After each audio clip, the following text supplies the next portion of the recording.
The other problem is you got a superstar guard in Ben Simmons who can't make an outside shot. Once you get past about 15 feet, he's pretty useless.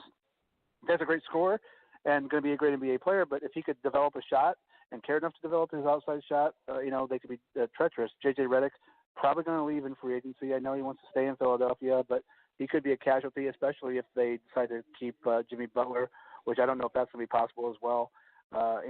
Jimmy's kind of a head case, it seems like, over the last couple of years, so I don't know if he moves on. And he could be another target, for the Indiana Pacers that we talked about earlier. But it's going to depend on what the front office wants to do. And remember, you still got a guy who's a rookie GM who made, he put his kahunas on the line and made some big trades. They brought in Tobias Harris, who to me is probably one of the best players in the NBA. He was a guy who was leading the Clippers.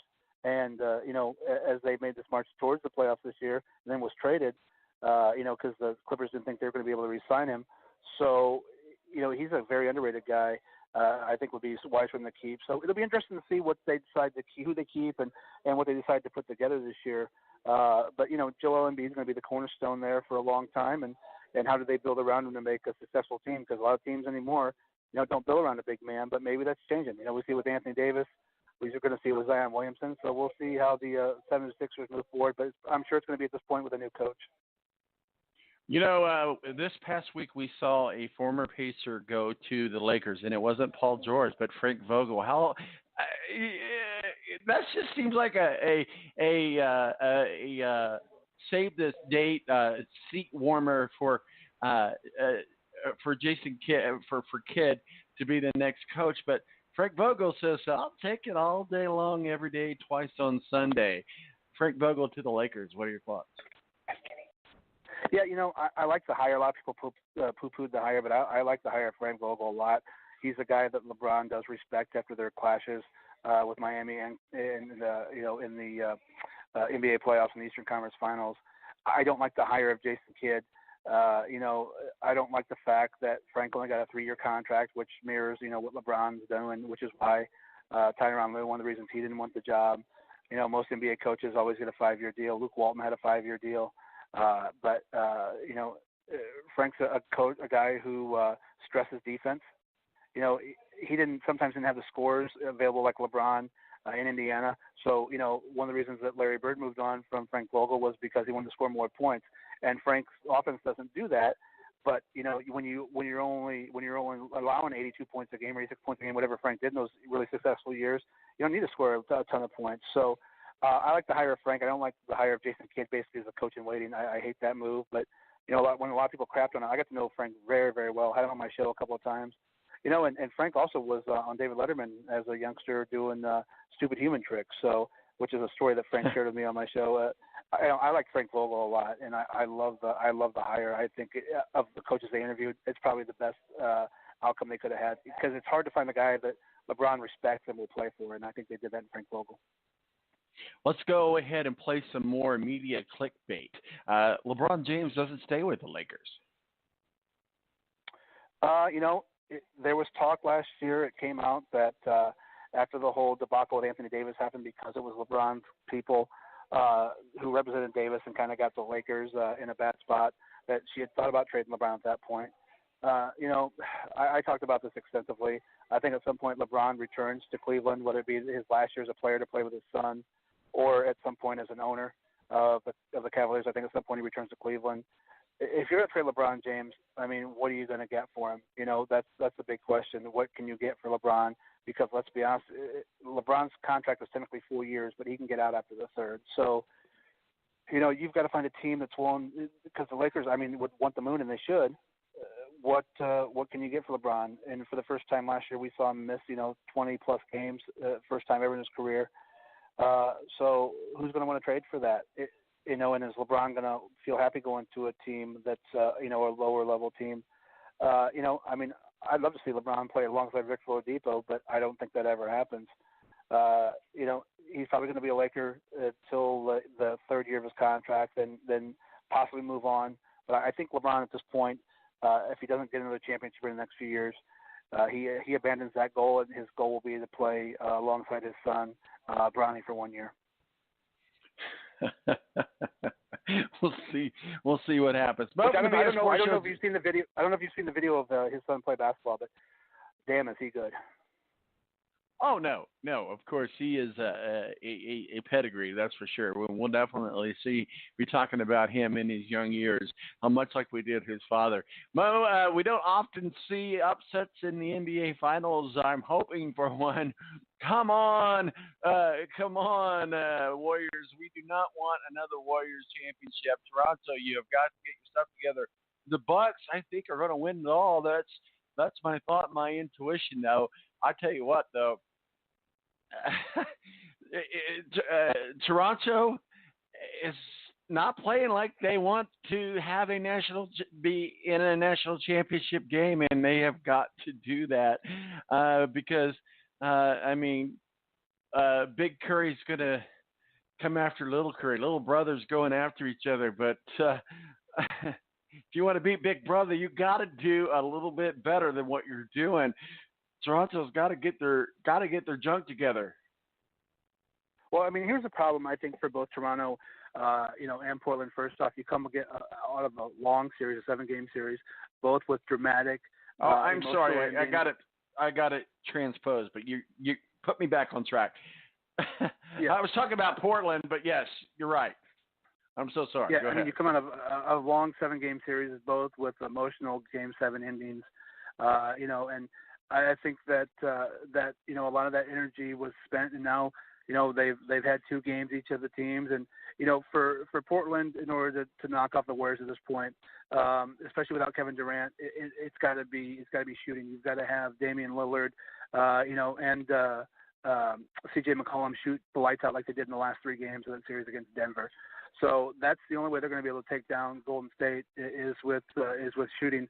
Unfortunately, what we saw last year give the Warriors such trouble with their Rocket series was the big men who could shoot the basketball, like Trevor Ariza, and Clint Capella, and Portland doesn't really have that. So I think it's important for them, both guys, to get hot at the same time if they're gonna have a chance to knock out the Warriors. For Toronto,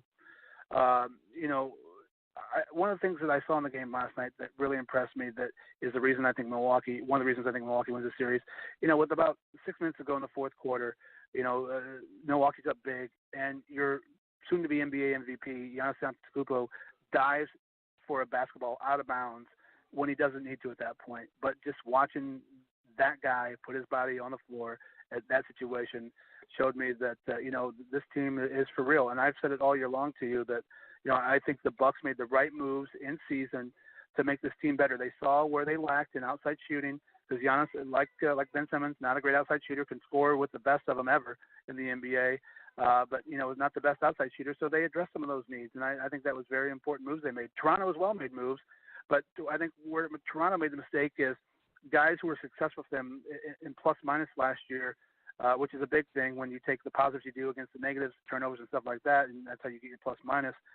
Guys like Valanciunas, guys like DeMar DeRozan, those guys who led the team in that last year are gone. Now, DeMar's gone for Kawhi, which is obviously an upgrade, but Kyle Lowry is not picked up. Marc Gasol, who they traded Valanciunas to Memphis for, has been terrible so far in this series. And I guess the biggest question for me at this point, Toronto, I don't think goes to the NBA Finals, but have they done enough and gone far enough for Kawhi to re-sign? Because they took that gamble, taking Kawhi, who only had a year left on his deal when they dealt DeMar DeRozan. Have they done enough, gone far enough, and does he like the culture enough to stay in Toronto? Because Toronto's a team that will be a player in Anthony Davis if Kawhi stays. If Kawhi stays, you're going to see Toronto, I think, go all out to bring another big name next to him, and it could be Anthony Davis. But it's all going to depend on what Kawhi Leonard does. Does he want to be a Clipper, or does he want to stay in Toronto? Have they done enough to do that? And he's been phenomenal. There's been nights where it's been him, and that's been the only thing going for Toronto. And to watch Kawhi, not only last series, but in this series so far, it's just been phenomenal. Those two, him and Antetokounmpo and Leonard against each other, I'd watch that every day of the week, and I can't tell you that 2 years ago I would have said that. So the Warriors lead Portland 2-0. Is there any chance in hell that Portland comes out on the bright side of this? No, but I think there's a chance that they make it respectable. Playing in the Rose Garden is not an easy place to play there in Portland. They're back there, tonight at 9:00 on ABC.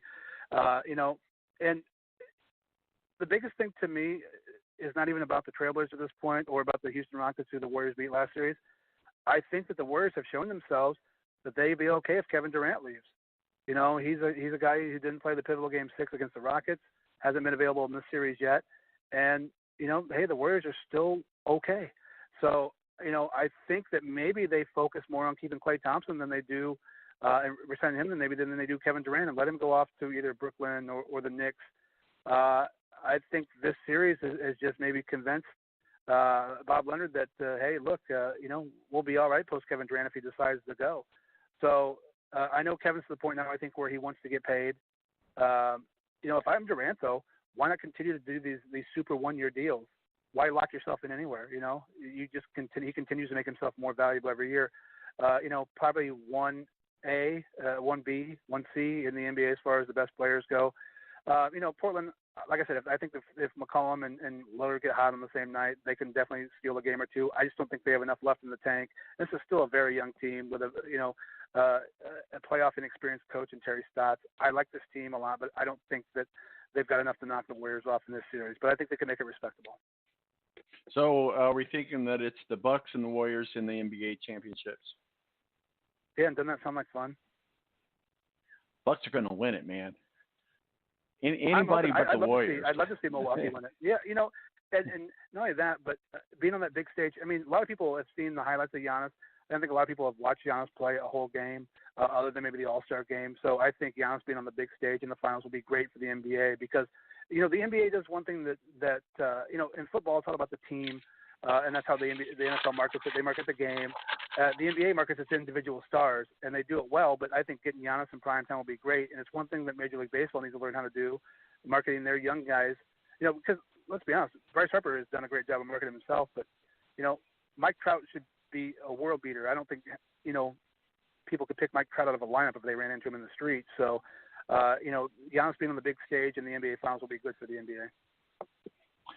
Well, I'll tell you what, it's qualification weekend out at the Indianapolis Motor Speedway. I'm headed there in just a few minutes here. What is your pick for the Indianapolis 500, 103rd running of the 500 pole this weekend? We'll know tomorrow. No idea. Is Ed Carpenter still race?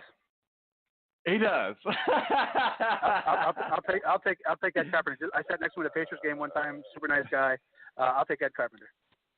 Well, he's a Butler grad. He's a hometown boy, and he's certainly won the P1 spot there twice. So, you know, hey, go with it. So, Mo, we appreciate you joining us. Where can people find your work and your masterpieces, sir? Mostly nowhere. But if I do have one, it will be on Twitter at Mo Radio Show. So you're going to renew your contract with Pornhub? Yeah. When I was sick a couple weeks ago, they sent me an email to check in on me, make sure I was okay. All right, buddy. We'll talk with you soon. All right, Tom. Have fun at the track, buddy. All right, buddy. We'll see you. Mo from the BS Sports Show joins us talking NBA Finals. Guys, this is it, man. I'm getting ready to sign off. Sayonara.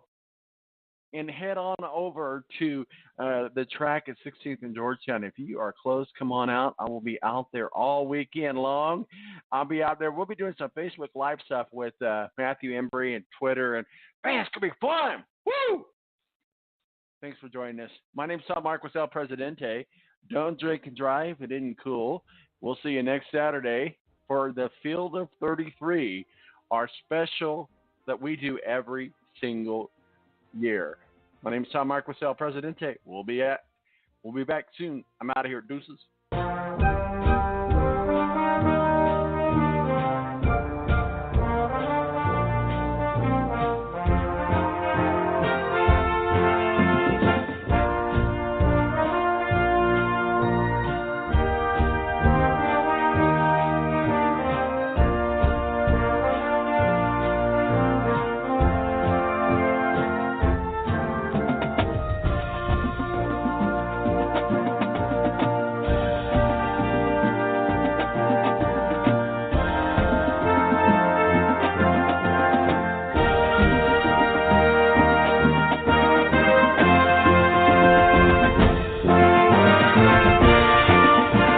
Join us next week for The Balance. In the meantime, check us out on Twitter, T-Balance, or Facebook, The Balance, or online at www.